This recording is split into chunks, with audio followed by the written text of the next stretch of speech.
नमस्कार, news night में आप सभी का स्वागत है। मैं हूं आपके साथ आरेंद्र। खबरों के इस प्राइम टाइम शो में हम आपके लिए लेकर आते हैं देश दुनिया की हर जरूरी और महत्वपूर्ण खबरें।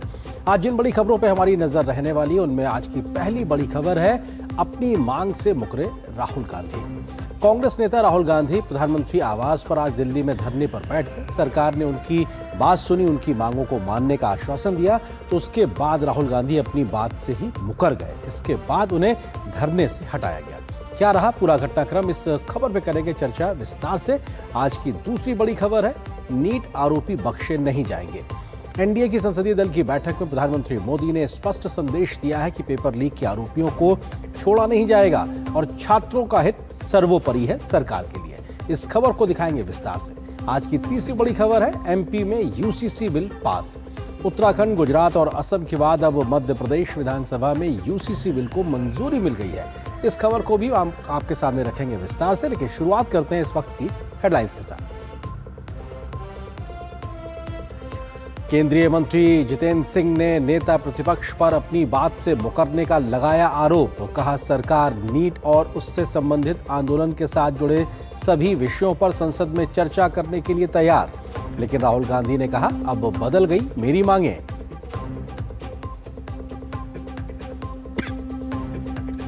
नीट परीक्षा पेपर लीक मामले पर पीएम मोदी की दो टूक, नहीं बख्शे जाएंगे दोषी।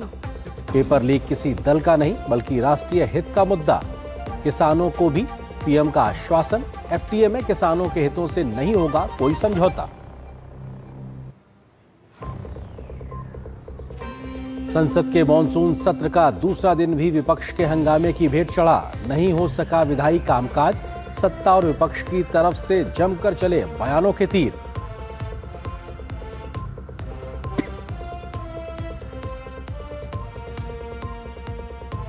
मध्य प्रदेश बना यूसीसी बिल पास करने वाला देश का चौथा राज्य। मुख्यमंत्री मोहन यादव ने कहा, राज्य में अब नहीं होगा अलग अलग मजहबी तौल कांटा।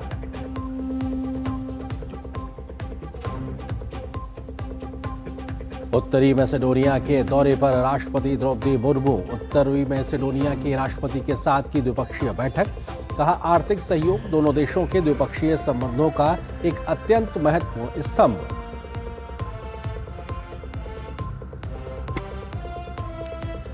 लगातार बढ़ रहा है पश्चिम एशिया में तनाव।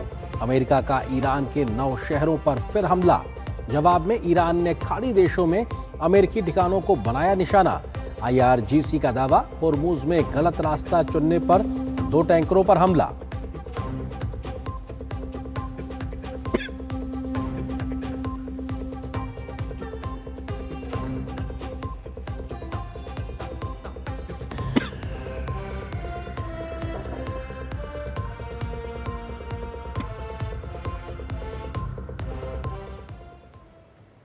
अब खबरों में डालते हैं विस्तार से नजर। दिल्ली में राहुल गांधी समेत कांग्रेस के बड़े नेताओं के धरने पर नया विवाद खड़ा हो गया है।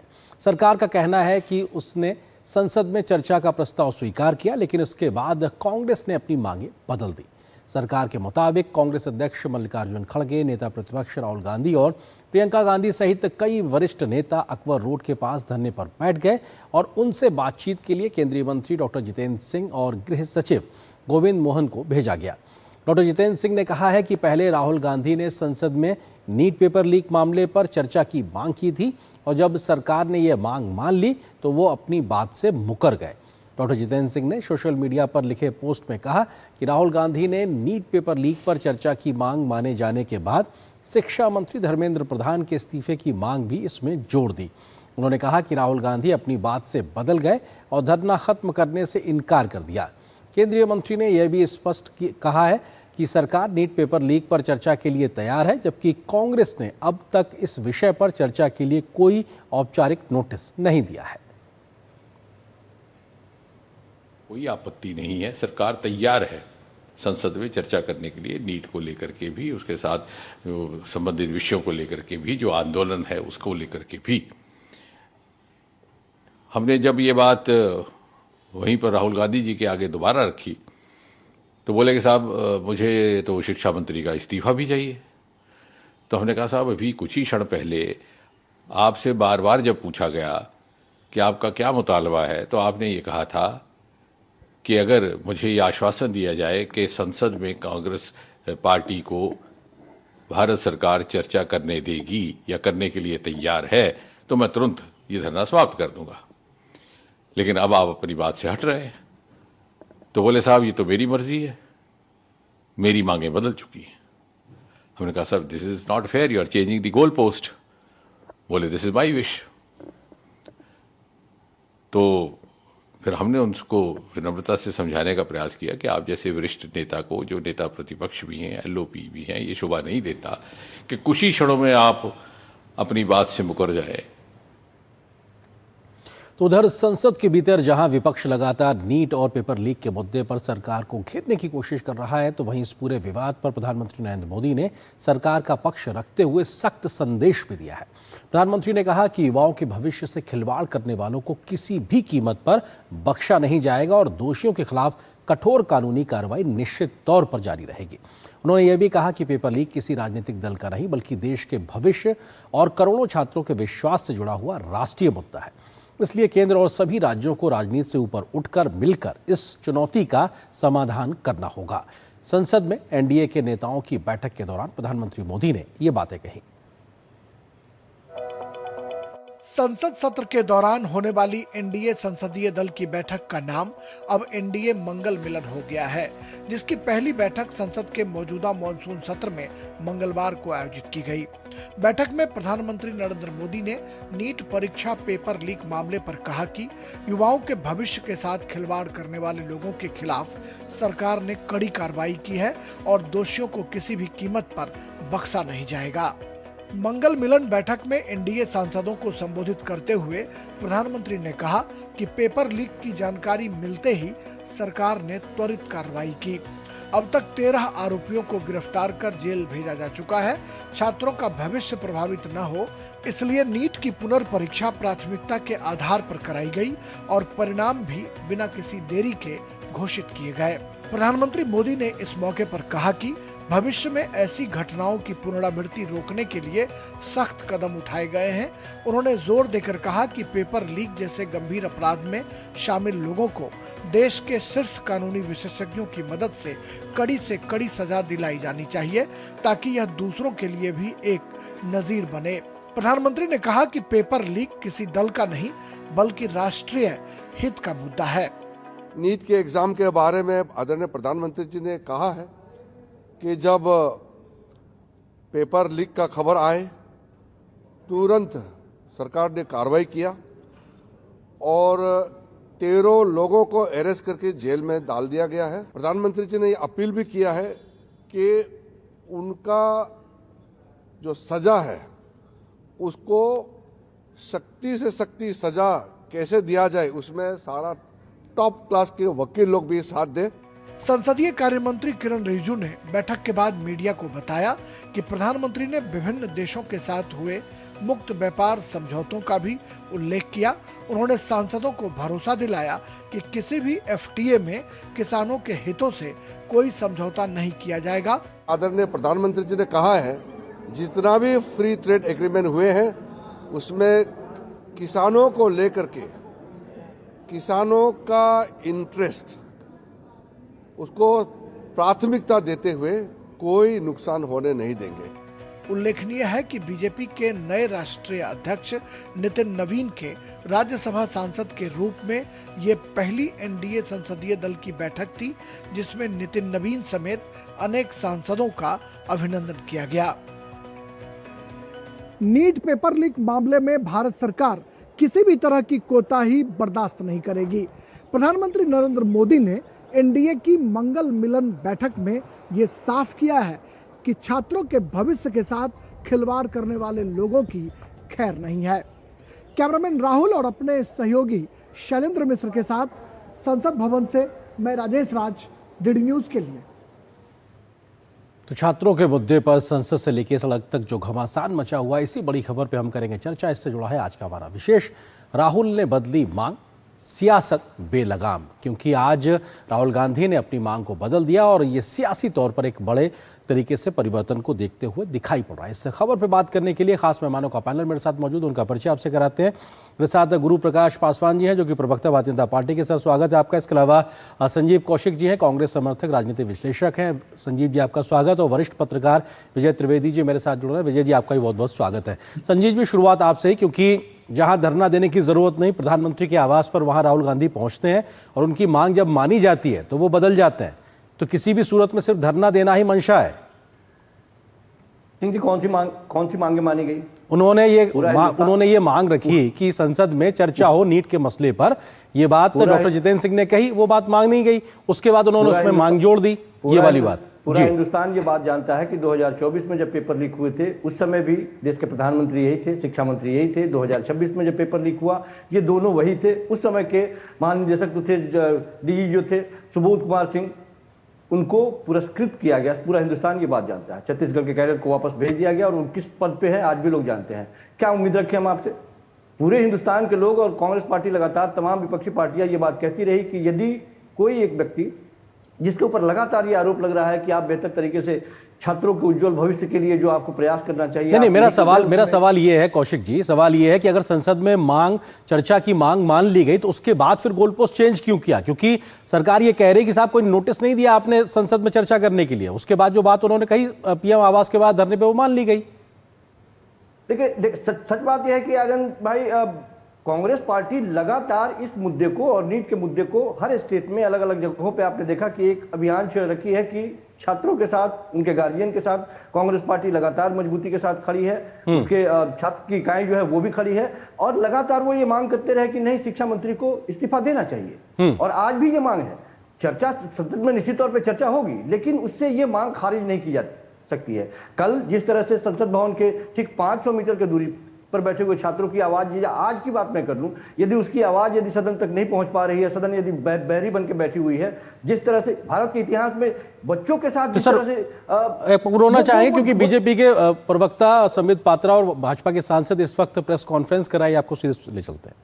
एक बड़ी संख्या के साथ एक सिट इन प्रोटेस्ट किया प्रधानमंत्री माननीय नरेंद्र मोदी जी के ठीक गेट के बाहर। यह उचित नहीं है। इस प्रकार से डेमोक्रेसी में काम नहीं होता है। प्रधानमंत्री एक हाई थ्रेट परसेप्शन जोन, उनका जो घर है, प्रधानमंत्री आवास है, उसकी एक मर्यादा होती है। वो एक हाई थ्रेट परसेप्शन जोन में काउंट होता है, उसे माना जाता है। ऐसे में आप चिंता करिए, मैं किसी के ऊपर आक्षेप नहीं लगा रहा हूं, मगर ऐसे में अगर कुछ ऐसे लोग उसमें घुस जाए, अवांछित तत्व उस भीड़ में घुस जाए जो गलत फायदा उठाने की कोशिश करे, सेफ्टी और सिक्योरिटी पर प्रश्न चिन्ह लगाए, तो क्या यह लोकतंत्र के लिए उचित होगा? क्या प्रधानमंत्री के परिसर को, क्या प्रधानमंत्री के आवास गृह को इस प्रकार एक थ्रेट परसेप्शन में झोंक देना उचित होगा? क्या उसकी सुरक्षा के साथ खिलवाड़ करना यह उचित है? मुझे लगता है नेता प्रतिपक्ष के नाते राहुल गांधी जी को इस पर चिंता करनी चाहिए, गहराई के साथ सोचना चाहिए कि उनका कुछ रिस्पॉन्सिबिलिटी है, उनकी कुछ जिम्मेदारियां हैं और उन जिम्मेदारियों को बखूबी निभाना चाहिए। कोई नहीं कह रहा है कि प्रदर्शन नहीं करना चाहिए। तो संबित पात्रा, अपनी बात रखते हो किस प्रकार से आज जो धरना प्रदर्शन हुआ उसको लेकर किस तरीके की एक आरोप बीजेपी की ओर से राहुल गांधी कांग्रेस पार्टी पे लग रहा है। हमारे साथ में गुरु प्रकाश पासवान भी है, प्रवक्ता बीजेपी के, संजीव कौशिक जी कांग्रेस समर्थक राजनीतिक विश्लेषक हैं, इसके अलावा विजय त्रिवेदी जी वरिष्ठ पत्रकार लगातार बने हुए, उनकी ओर रुख करते हैं। गुरु प्रकाश जी, क्योंकि कांग्रेस ये कह रही है कि साहब सरकार सुन नहीं रही है, उसको सुनाने के लिए हमें इस स्तर पर उतरना पड़ा, तब जाके आप सुनने को तैयार हो रहे हैं, वो आप पे आरोप लगा रहे हैं सीधे तौर पर। नहीं, देखिए सर, ऐसा है कि लोकतंत्र में अपनी मर्यादा होती है और हर चीज को कहने की एक शैली होती है, एक गरिमा होती है।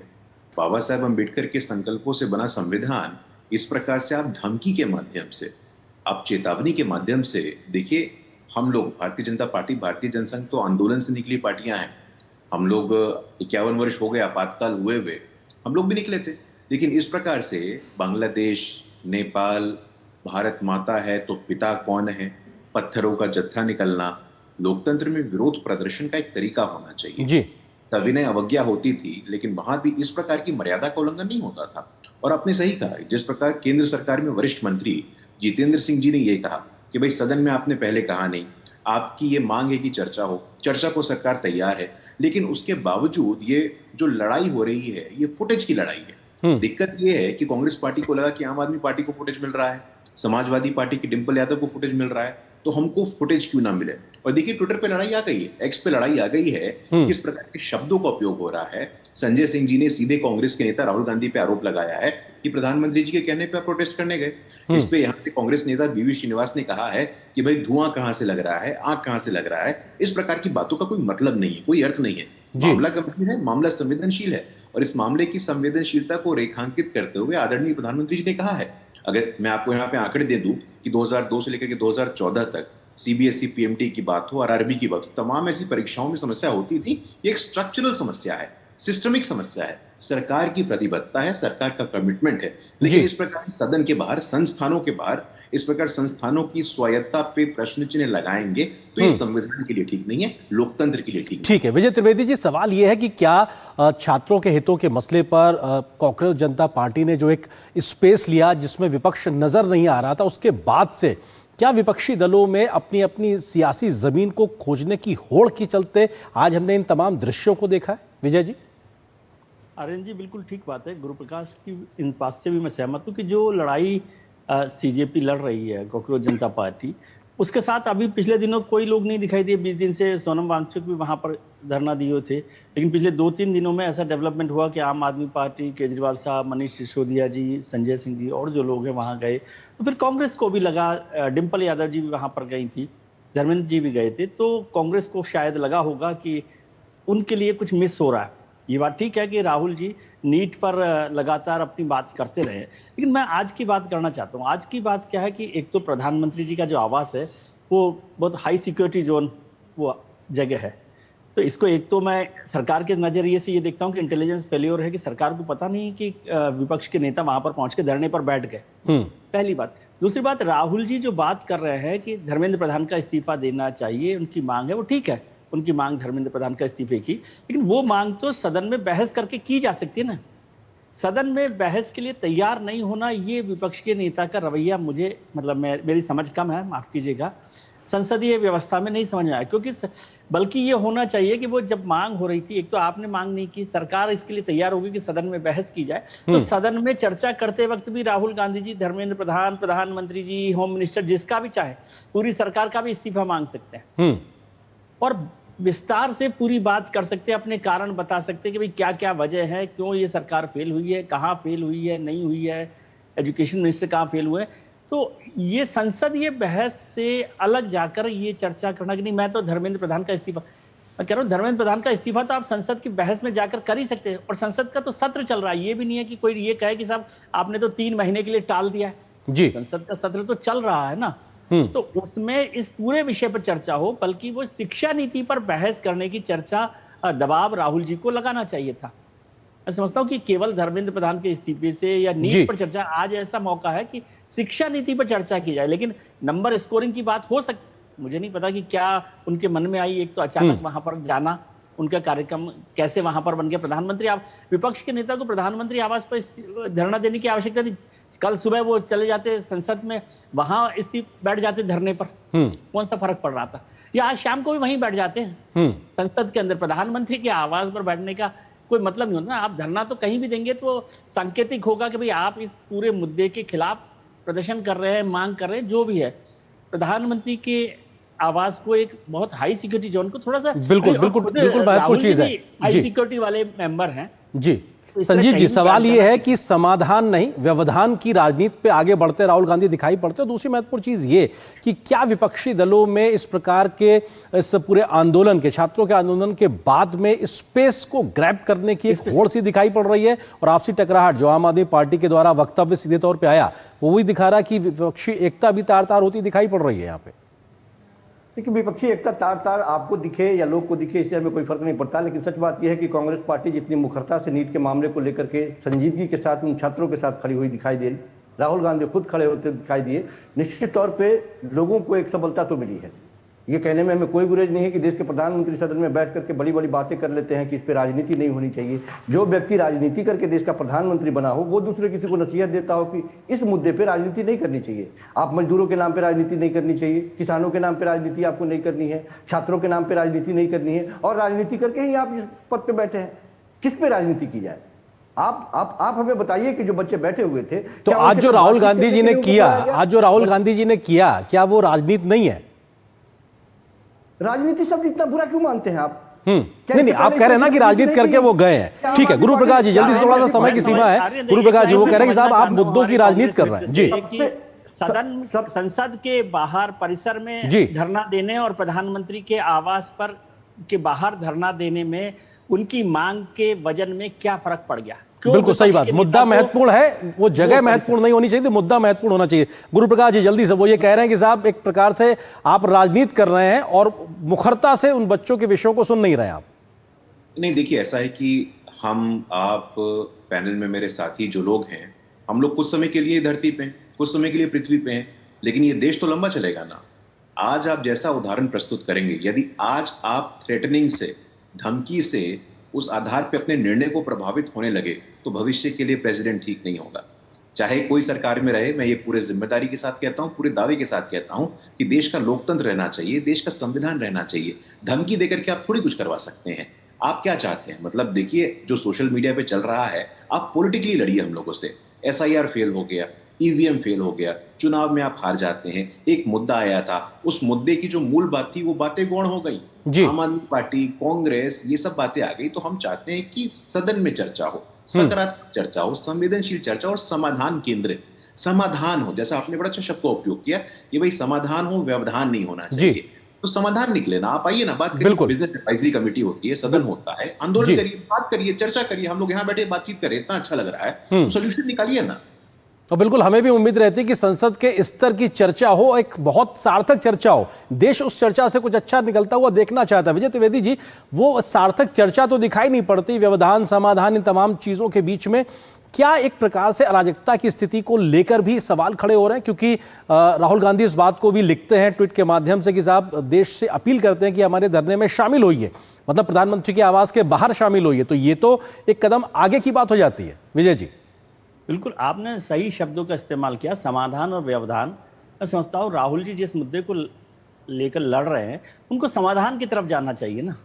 और मैं फिर से सवाल पूछ रहा हूँ ये कि संसद परिसर में यदि राहुल गांधी जी धरना देते तो क्या फर्क था? और या फिर कल चले जाते वहां पर, आज भी चले जाते जंतर मंतर पर जहां बच्चे लोग बैठे हुए हैं, वहां देते धरना और वहां पर अपील करते, पूरा देश वहां पर खड़ा होता, जो भी जिनको आना है वो आ जाता। तो वो प्रधान में मुझे इसी बात में मेरी समझ थोड़ी कम है आर्यन जी, लेकिन मुझे नहीं समझ में आया कि प्रधानमंत्री आवास के सामने जो हाई सिक्योरिटी जोन है वहां पर लीडर ऑफ अपोजिशन को, इससे बेहतर तो होता कि वो प्रधानमंत्री जी से मिलने के लिए बात कर लेते कि मैं आपके घर पर आ रहा हूं, हम दोनों बैठकर बात करते हैं। बताइए क्या करना है? बाहर की बजाय वो कहते और फिर प्रधानमंत्री जी नहीं बुलाते, तब अलग बात होती। बिल्कुल, ये अपने आप में दिखाता है कि किस प्रकार निकालने की कोशिश की है। और ये तो इतना सुनहरी मौका है कि संसद में इस पर बहस की जाए। इससे बेहतर क्या मौका हो सकता है किसी भी पॉलिटिकल पार्टी के लिए? बिल्कुल, और सरकार की ओर से प्रधानमंत्री कहते हैं ना कि जिनके तथ्यों और तर्कों में जोर होता है तो तूफान की जरूरत नहीं होती है। ये बात प्रधानमंत्री ने कही थी, लेकिन उसके बावजूद भी एक तूफान खड़ा करने की कोशिश दिखाई पड़ती है। तो ये सवाल खड़े होते हैं कि आखिर क्या आपके तर्कों में वो वजन नहीं है, इस वजह से ये तूफान दिखाई पड़ा। फिलहाल वक्त इतनी अनुमति दे रहा है हमें चर्चा के लिए। बहुत बहुत शुक्रिया आप तीनों को हमारे साथ जुड़ने के लिए, इस खबर पर विस्तार से बात करने के लिए। यहां पर एक छोटे से ब्रेक के लिए रुकते हैं, बहुत जल्द वापस आते हैं।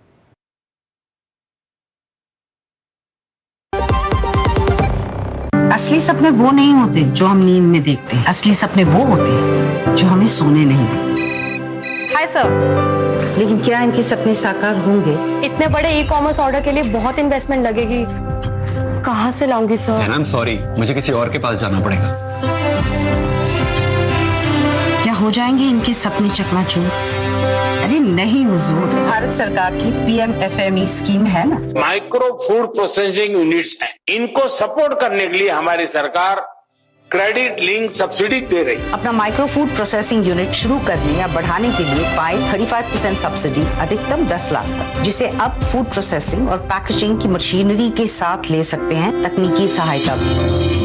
आज से हम सॉस और चटनी का भी काम शुरू करेंगे। मदद करी सरकार तो बढ़ता रहे व्यापार।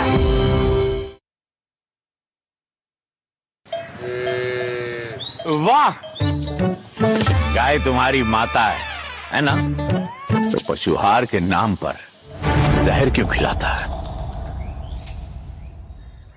अनसंड हटा, दिल से खिला, सिर्फ कपिला, देश का नंबर 1 पशु आहार। भारत की सबसे बड़ी gold loan NBFC Muthoot finance से गोल्ड लोन लीजिए और फिर देखिए सोना क्या नहीं कर सकता। कॉल कीजिए 1-800-313-1212। मेरी पसंद, मेरी पसंद, मेरी पसंद, मेरी पसंद, हमारी पसंद, हम सबकी पसंद। मजबूत देश का मजबूत सरिया हो गया स्टील। दादा कौन सा प्लांट है? टेंजरीन, बहुत मीठा होता है, तोड़ना नहीं है। Free foreign trip, click on the link, अभी करता हूँ। दादू रुको, लिंक में क्लिक मत करना। क्यों? ये एसएमएस स्कैम है, क्लिक करोगे तो आपके बैंक डिटेल्स होंगे चोरी। ओह, थैंक्स गप्पू, बचा लिया। ये ले तेरी समझदारी का फल। आरबीआई कहता है स्मार्ट बनो, कूल रहो। यार कैसे ले पाएंगे घर? नहीं, आज गर्मी बहुत है ना? यस, बहुत ही ज्यादा। पापा, घर खरीदने की planning is not easy. Vini, long term savings का बेस्ट प्लान बताना। LIC protection plus plan. LIC और सेविंग्स? यस, इसमें इंश्योरेंस और फंड्स दोनों में इन्वेस्ट करके गोल्स के हिसाब से सम अश्योर्ड एडजस्ट कर सकते हो। LIC protection plus plan, future insured, growth assured.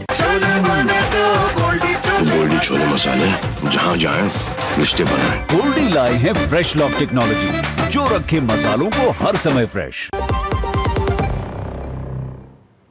और ब्रेक के बाद अब खबर संसद से। संसद के दोनों सदनों में दूसरे दिन भी आज हंगामे और टकराव के चलते कामकाज प्रभावित रहा। विपक्ष ने छात्रों और पेपर लीक जैसे मुद्दों पर सरकार को घेरने की कोशिश की, जबकि सरकार ने विपक्ष पर ही सवाल खड़े किए। अब नजर इस बात पर रहेगी कि क्या आने वाले दिनों में सत्ता पक्ष और विपक्ष के बीच गतिरोध खत्म होगा और महत्वपूर्ण विधायी कार्यों पर सार्थक चर्चा हो सकेगी, या फिर मानसून सत्र का ये गतिरोध आगे भी दिखाई पड़ेगा। संसद के मानसून सत्र का दूसरा दिन और दोनों सदनों में विपक्षी दलों ने जमकर हंगामा किया। राज्यसभा में कांग्रेस सहित कई विपक्षी दलों ने पेपर लीक और छात्रों के मुद्दे पर सरकार को घेरने की कोशिश की।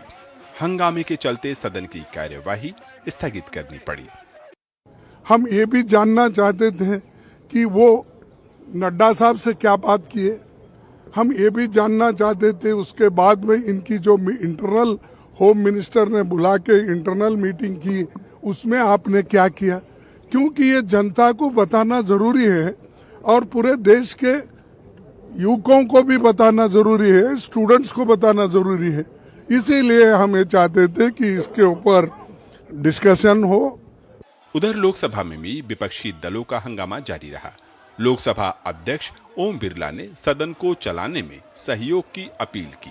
बावजूद इसके विपक्षी दलों का हंगामा जारी रहा, जिसके चलते सदन की कार्यवाही नहीं चल पाई। ये लोग सुनने को ही तैयार नहीं है। कोई मतलब नहीं है कि और इतने इम्पोर्टेंट विषय यहाँ पे आने वाले हैं। जिस तरीके से सुप्रीम कोर्ट में जजों की नियुक्तियों को इंक्रीज करना, अब रखिए अपना विषय, कतई हम लोग उसके खिलाफ नहीं है। हम सब खुद छात्रों के साथ हैं, युवाओं के साथ हैं। दोपहर बाद भी दोनों सदनों में गतिरोध बना रहा और सदन को दिन भर के लिए स्थगित करना पड़ा। इससे पहले विपक्षी दलों, कांग्रेस और सपा के नेताओं ने लोकसभा अध्यक्ष से भी मुलाकात कर अपनी मांग से अवगत कराया। संसद भवन परिसर में सत्ता और विपक्ष की तरफ से बयानों के खूब तीर चले। जब आप खुद दोबारा करा रहे हैं, आप परीक्षा दोबारा क्यों करा रहे हैं? इसीलिए करा रहे हैं कि पेपर लीक हुआ है। तो आप तो खुद ही स्वीकार कर रहे हैं कि पेपर लीक हुआ है। अगर पेपर लीक वाले पकड़े गए हैं, वो किन के साथी हैं, किन के संगी साथी हैं? बीजेपी युवाओं के साथ है, युवाओं के मुद्दे के साथ है। आज माननीय प्रधानमंत्री जी ने पार्लियामेंट्री पार्टी की बैठक में स्पष्ट तौर पर ये बातें कही है और जो भी उन्होंने कहा है कि जो लोग 13 लोग जेल में हैं, उनके खिलाफ इस देश के जितने बड़े से बड़े वकील हैं, वो उतारे जाएंगे और सबों को जो है कड़ी से कड़ी सजा दिलवाई।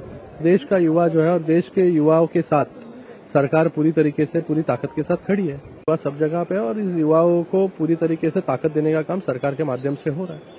मॉनसून सत्र के पहले दिन भी दोनों सदनों में ज्यादा कामकाज नहीं हो पाया। मंगलवार को भी सत्ता और विपक्षी दलों के बीच गतिरोध बना रहा। Parliament desk, DD news, Delhi. Delhi में युवाओं के प्रदर्शन के बाद सियासत, सरकार और न्यायपालिका तीनों सक्रिय नजर आ रहे हैं।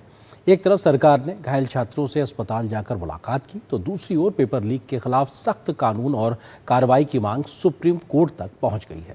इस बीच अनशन पर बैठे सोनम वांगचुक की तबीयत को लेकर कोर्ट ने बड़ा फैसला सुनाते हुए उन्हें मेदांता अस्पताल शिफ्ट करने के निर्देश दिए हैं। दिल्ली में छात्रों के प्रदर्शन पर सरकार बेहद संवेदनशील है। सरकार ने प्रदर्शनकारी छात्रों से न सिर्फ संवाद स्थापित किया, बल्कि केंद्रीय मंत्री ने प्रदर्शन के दौरान जख्मी छात्रों से मुलाकात भी की। दिल्ली में प्रदर्शन के दौरान घायल हुए युवाओं से मिलने केंद्रीय स्वास्थ्य मंत्री जगत प्रकाश नड्डा आरएमएल अस्पताल पहुंचे। वहां उन्होंने छात्रों का हालचाल जाना और बेहतर चिकित्सा सुविधाएं उपलब्ध कराने के आदेश दिए। इसके बाद वे लेडी हार्डिंग मेडिकल कॉलेज पहुंचे, जहां एडमिट घायल छात्रों से भी उन्होंने मुलाकात की। छात्रों के प्रदर्शन के दौरान ही सरकार ने प्रदर्शनकारी छात्रों के प्रतिनिधियों से भी संवाद स्थापित किया। अब सरकार और भाजपा का कहना है कि शांतिपूर्ण प्रदर्शन युवाओं का अधिकार है और सरकार युवाओं के साथ है। संवाद एक खूबसूरत माध्यम है जो सरकार ने, जिसके दरवाजे हमेशा खुले रखे। कल जिस तरीके से उनके प्रतिनिधि मंडल ने सरकार से मिलने की इच्छा जाहिर की, तुरंत सरकार से उनकी मुलाकात हुई। आदरणीय जेपी नड्डा जी से मुलाकात हुई, वहाँ पर उन्होंने अपने विषयों को रखा, अपनी बातों को रखा। सरकार ने हर विषय को लेकर संवाद का माध्यम हमेशा खोल के रखा है। जेपी नड्डा साहब ने उनको बुलाया, उनकी बात सुनी, उन्होंने मांगे रखी और उन्होंने आश्वासन दिया कि सरकार इसको कंसिडर करेगी। तो मुझे लगता है जब बात एक अच्छे माहौल में जा रही है तो इस तरीके का माहौल खराब नहीं करना चाहिए। सोमवार को दिल्ली की सड़कों पर हुए छात्रों के प्रदर्शन के दौरान पुलिस भी कार्रवाई कर रही है। दिल्ली पुलिस ने कनॉट प्लेस थाने में एफआईआर दर्ज की है। इसके अलावा संसद मार्ग थाने में भी केस दर्ज किया गया है। कुल 5 एफआईआर अलग अलग थानों में दर्ज की गई हैं। दिल्ली पुलिस सीसीटीवी फुटेज के आधार पर हिंसा करने वालों की पहचान कर रही है और इस मामले में कुछ और एफआईआर भी दर्ज की जा सकती है। देश भर में पेपर लीक के मामलों में त्वरित जांच और सख्त कानून बनाने की मांग वाली जनहित याचिका पर सुप्रीम कोर्ट में सुनवाई टल गई है। सुनवाई के दौरान चीफ जस्टिस की पीठ ने कहा कि अदालत की भी अपनी सीमाएं हैं। क्योंकि नीट पेपर लीक का मामला पहले से ही सुप्रीम कोर्ट में लंबित है, इसलिए अदालत ने इस याचिका पर सुनवाई को 2 सप्ताह के लिए स्थगित कर दिया। वहीं नीट पेपर लीक मामले में आमरण अनशन करने के बाद अस्पताल में एडमिट सोनम वांगचुक की सेहत को लेकर सफदरजंग अस्पताल ने 8वां हेल्थ बुलेटिन जारी किया है। डॉक्टरों के मुताबिक उनकी स्थिति फिलहाल स्थिर है, लेकिन ब्लड शुगर और पोटेशियम सामान्य से कम है। इस बीच हाईकोर्ट ने उनकी बेहतर चिकित्सा जरूरतों को देखते हुए उन्हें सफदरजंग अस्पताल से मेदांता अस्पताल में शिफ्ट करने का आदेश दिया है। Report DD news. और यहाँ पर एक और छोटे से ब्रेक के लिए रुकते हैं। ब्रेक के उस पार जब वापस आएंगे तो खबर दिखाएंगे आपको, मध्य प्रदेश में भी अब यूसीसी लागू करने की हो गई है तैयारी। क्या है पूरी खबर, विस्तार से नजर छोटे से ब्रेक के बाद।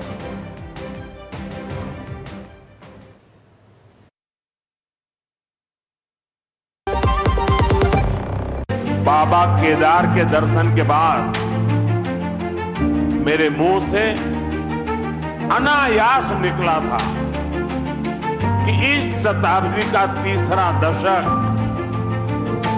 उत्तराखंड का दशक होगा। विकास, विरासत और सांस्कृतिक संरक्षण के मजबूत संकल्प के साथ डबल इंजन की सरकार ने उत्तराखंड को प्रगति की न सिर्फ नई पहचान दी है, बल्कि तय किया है युवा सोच, आधुनिक परिवेश, नवाचार और अनंत उपलब्धियों का सफर। प्रधानमंत्री नरेंद्र मोदी के मार्गदर्शन और मुख्यमंत्री पुष्कर सिंह धामी के कुशल नेतृत्व में सरकार ने उन संभावनाओं पर जोर दिया है जो सुखद भविष्य की नींव तैयार कर रही है।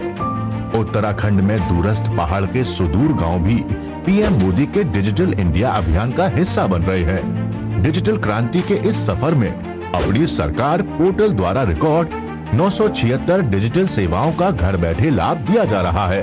युवाओं के खिलते हुए चेहरे सरकार की कार्यकुशलता का प्रमाण दे रहे हैं। प्रदेश में पारदर्शी तरीके से युवाओं को रिकॉर्ड 33,000 से ज्यादा सरकारी नौकरियां प्रदान की गई हैं। सड़कें अब विकास और प्रगति की गाथा लिख रही है। 12,000 करोड़ से अधिक लागत से निर्मित एक्सप्रेसवे परियोजना से दिल्ली से देहरादून की दूरी मात्र 2.5 घंटे की रह गई है। चार धाम यात्रा को सुगम बनाने के लिए 11,700 करोड़ से अधिक ऑल वेदर रोड का कार्य 92% से ज्यादा पूर्ण हो चुका है। भारतमाला परियोजना के तहत टनकपुर से पिथौरागढ़ NH 125 का निर्माण कार्य पूरा हो चुका है। ऋषिकेश कर्णप्रयाग रेलवे लाइन निर्माण का कार्य 70% से ज्यादा पूरा हो गया है। डबल इंजन सरकार के अथक प्रयास से संवर रहा है उत्तराखंड, आगे बढ़ रहा है उत्तराखंड। जब धरती चीर कर निकलता है लोहे का पत्थर और मिलता है मोंगिया के जोश से, फिर तपता है, पिघलता है और बनता है फौलाद। अब होता है सरिया सारी खूबियों के साथ। मोंगिया स्टील, मजबूत देश का मजबूत सरिया। काम रुकना नहीं चाहिए पर खुजली रुकनी चाहिए, इसलिए सपर डॉक्टर स्किन लोशन। काम चालू, खुजली बंद। 128 सालों से दांत का आखिरी इलाज। जरा सोच के देखिए, आपके पास कुछ ऐसा है जो आपकी दुनिया बदल सकता है। जानते हैं क्या? आपका अपना सोना। सोना क्या नहीं कर सकता? सोना आपको अपने सपनों का घर दिला सकता है, आपके बच्चों का भविष्य बना सकता है। सोना आपकी हर इच्छा पूरी कर सकता है। तो भारत की सबसे बड़ी gold loan NBFC Muthoot finance से गोल्ड लोन लीजिए और फिर देखिए सोना क्या नहीं कर सकता। मुथूट फाइनेंस, जहाँ विश्वास ही परंपरा है। कॉल कीजिए 1-800-313-1212। और ब्रेक के बाद खबर मध्य प्रदेश से। MP विधानसभा ने राज्य में समान नागरिक संहिता यानी UCC विधेयक को पारित कर दिया है। इस कानून के तहत सभी धर्मों के लिए विवाह, तलाक और उत्तराधिकार के समान नियम होंगे। सभी शादियों का पंजीकरण अनिवार्य होगा और लिव इन रिलेशन के लिए रजिस्ट्रेशन आवश्यक कर दिया गया है। राज्य की बड़ी आदिवासी आबादी को इसके दायरे से बाहर रखा गया है। अब आपको बताते हैं कि कब कब क्या क्या हुआ है अभी तक। 27 अप्रैल को न्यायमूर्ति रंजना प्रकाश देसाई की अगुवाई में 7 सदस्यीय समिति का गठन हुआ। जन परामर्श बैठकों के जरिए जनता से लिए सुझाव लिए गए। जन भागीदारी सुनिश्चित करने के लिए वेब पोर्टल बनाया गया। जिला राज्य स्तर पर 50 जन परामर्श बैठकें भी हुई हैं। लगभग 1134 से ज़्यादा सरकार को सुझाव मिले हैं। 94% लोगों ने UCC लागू करने का समर्थन किया है। मुख्यमंत्री मोहन यादव ने कहा है कि राज्य में अब अलग अलग मजहबी तौल काटा नहीं होगा। प्रदेश में राम से रहीम तक और एंथोनी से अकबर तक एक ही संविधान लागू होगा। विधानसभा में इस कानून के बनने से हमारी सबकी प्रतिबद्धता डॉक्टर भीमराव अंबेडकर, सरदार वल्लभ भाई पटेल, डॉक्टर श्यामा प्रसाद मुखर्जी के अतीत के उस एक देश एक विधान एक निशान एक प्रधान की भावना की न पुनः केवल प्रकटीकरण है बल्कि वो संकल्प की पुष्टि है। पूरे देश के अंदर माननीय मोदी जी के नेतृत्व में जब कई प्रकार के समसामयिक सुधारों का सिलसिला चल रहा है, ऐसे में बड़े राज्यों की आबादी में मध्य प्रदेश आज ठोस कदम उठा करके एक समान नागरिक कानून को पास कराते हुए एक नई ऊंचाइयों तक पहुंचा है। और यहाँ पर एक और छोटे से ब्रेक के लिए रुकते हैं। ब्रेक के उस बार जब वापस आएंगे तो खबर दिखाएंगे उत्तर मैसेडोनिया भारत संबंध मजबूत कैसे, क्या है पूरी खबर, विस्तार से नजर छोटे से ब्रेक के बाद।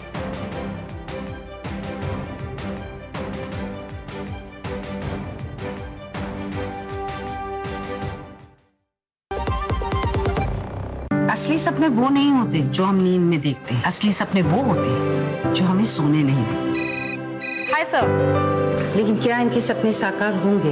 इतने बड़े ई-कॉमर्स ऑर्डर के लिए बहुत इन्वेस्टमेंट लगेगी, कहाँ से लाऊंगी सर? मैम सॉरी, मुझे किसी और के पास जाना पड़ेगा। क्या हो जाएंगे इनके सपने चकनाचूर?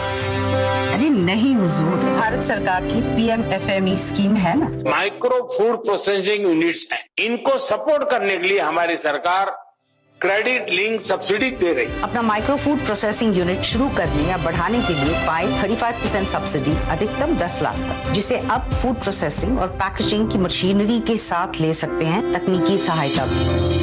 आज से हम सॉस और चटनी का भी काम शुरू करेंगे।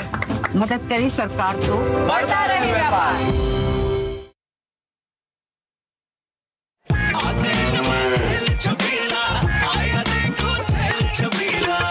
एक कपिला। अरे भाई सब एक ही जैसा होता है। ये लो साधारण पशु आहार।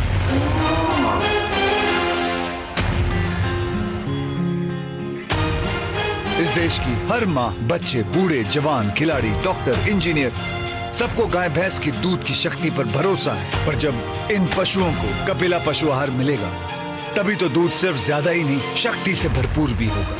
और ये सच जानते हुए चंद पैसों के लिए तुम देश का भरोसा तोड़ दो। कपिला पशु आहार, देश का नंबर 1 पशु आहार।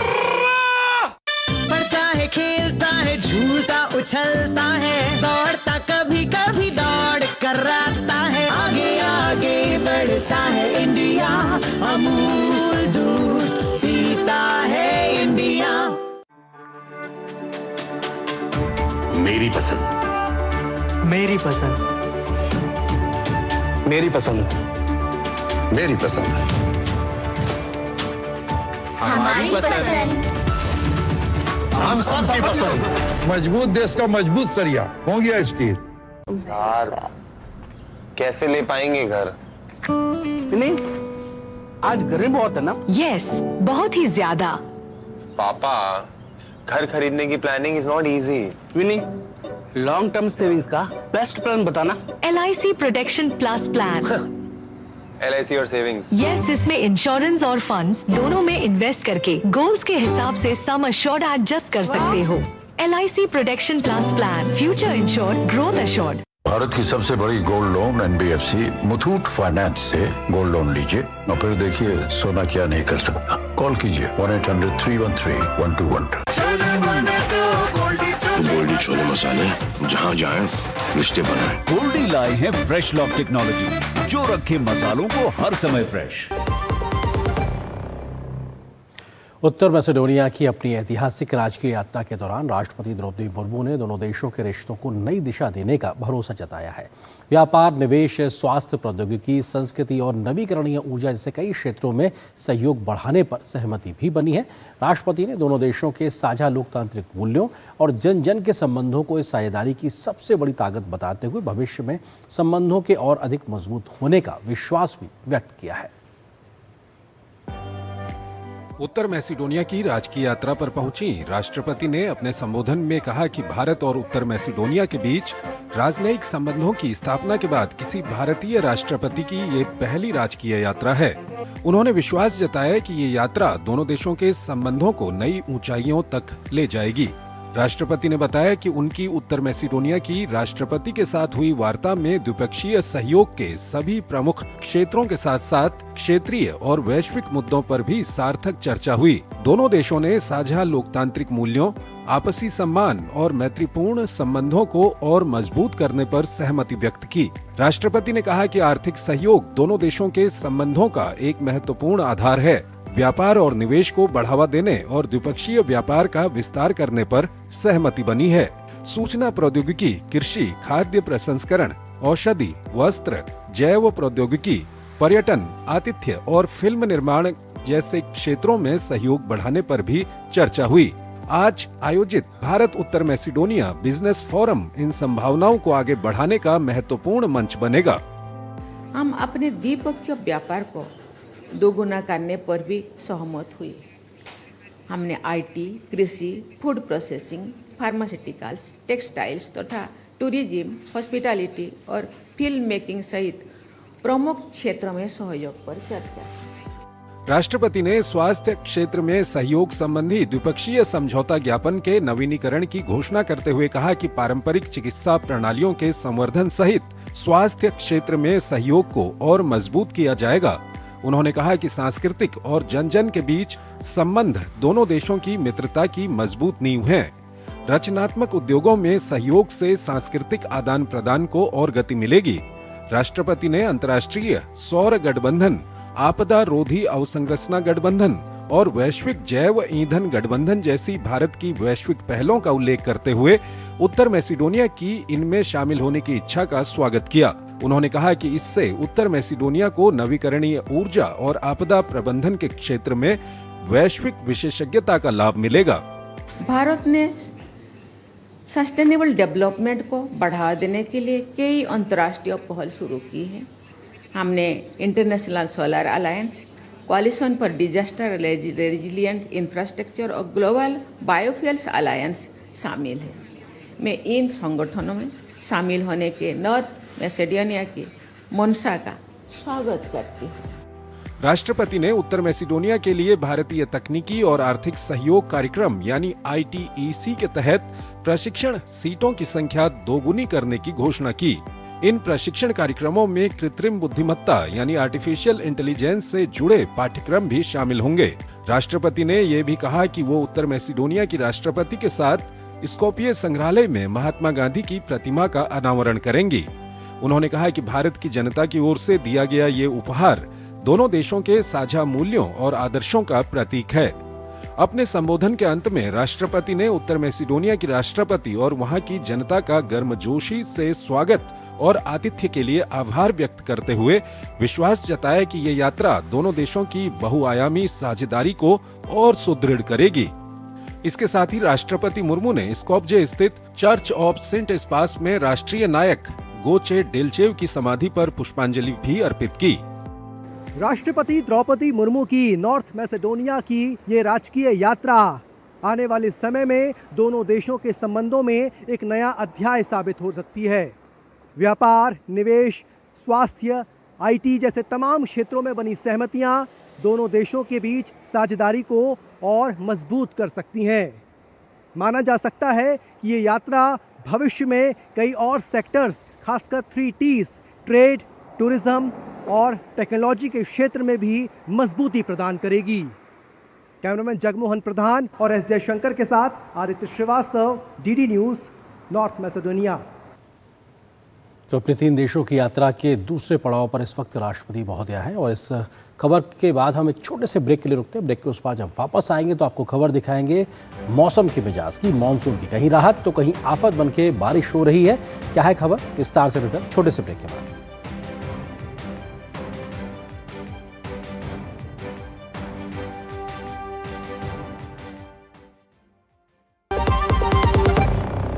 पर्यटन केवल घूमने फिरने तक सीमित नहीं, बल्कि संस्कृति, रोजगार और आर्थिक विकास का मजबूत आधार है। प्रधानमंत्री श्री नरेंद्र मोदी की मंशा अनुरूप और मुख्यमंत्री डॉक्टर मोहन यादव के नेतृत्व में मध्य प्रदेश का पर्यटन अब अंतर्राष्ट्रीय स्तर पर नई पहचान बना रहा है। वसुधैव कुटुम्बकम की भावना के साथ मध्य प्रदेश देश विदेश से आने वाले हर पर्यटक का आत्मीय स्वागत कर रहा है। मध्य प्रदेश आके हमें प्रकृति, संस्कृति और आध्यात्मिकता का अनुभव हुआ।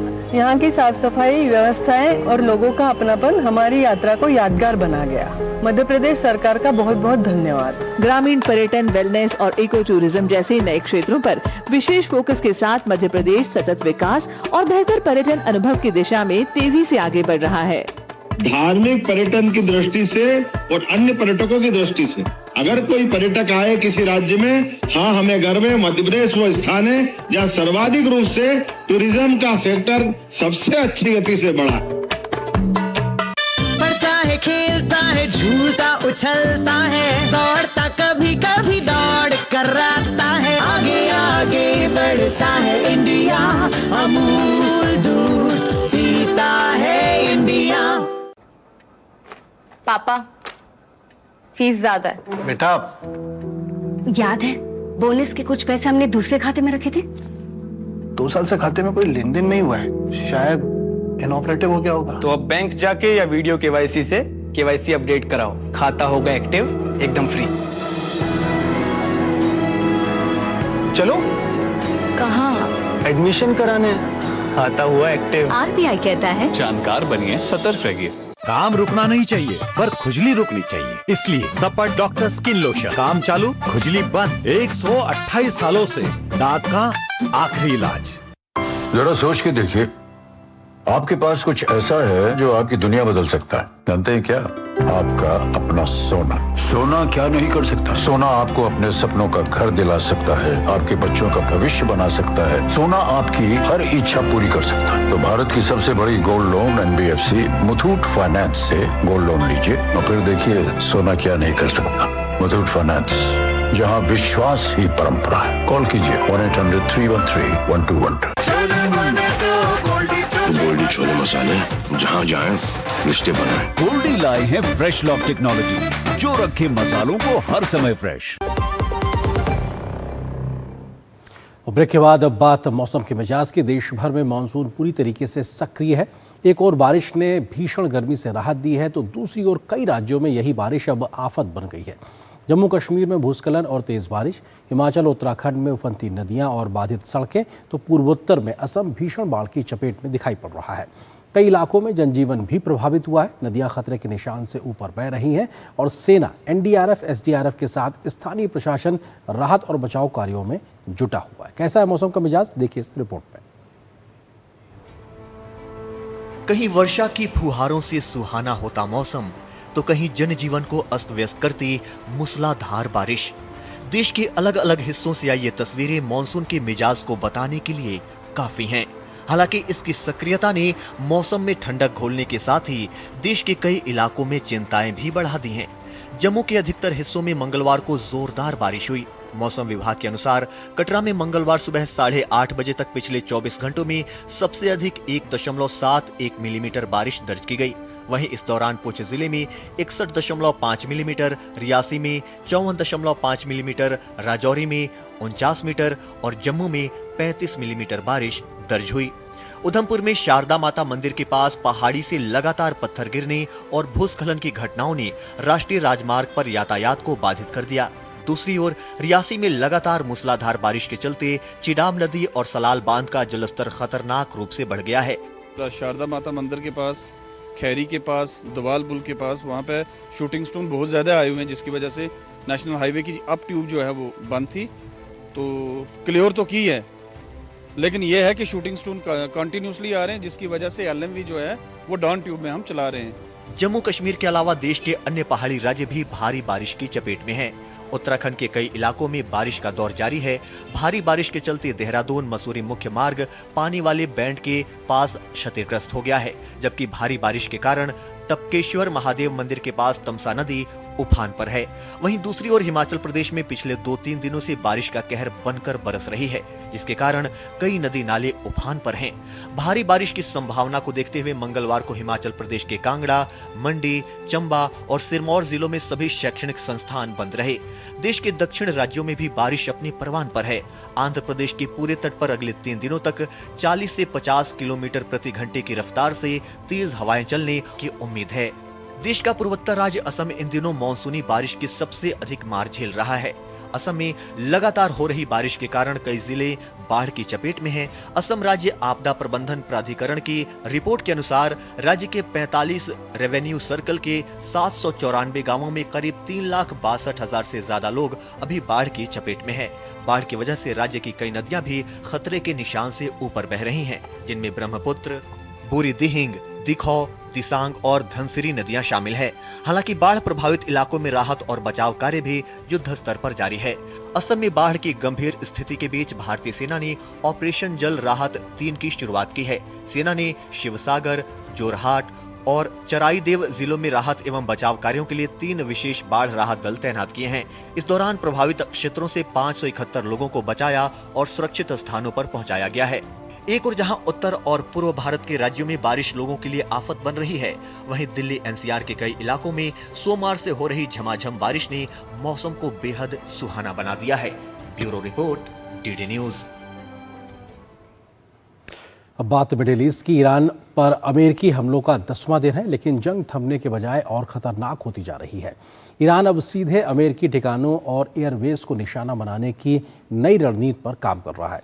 उधर सीज फायर की कोशिशें जारी हैं, लेकिन मिसाइल और ड्रोन हमले लगातार देखने को मिल रहे हैं और इस 10वें दिन निशाने पर कहीं न कहीं सीरिक, बंदर अब्बास, केशमद्वीप, चाबहार और कोनारक समेत कई इलाके देखने को मिले। सैन्य कमांड सेंटर, समुद्री सैन्य क्षमताएं, मिसाइल और ड्रोन लॉन्च साइट्स तथा एयर डिफेंस सिस्टम पर भी हमले होते हुए देखे गए हैं, लेकिन होर्मुज स्ट्रेट में ईरान को रोकने के लक्ष्य अब भी कोसों दूर दिखाई पड़ रहा है। इस खबर के साथ न्यूज़ नाइट के आज के संक इतना ही। मुझे और मेरी पूरी टीम को दीजिए अनुमति। नमस्कार।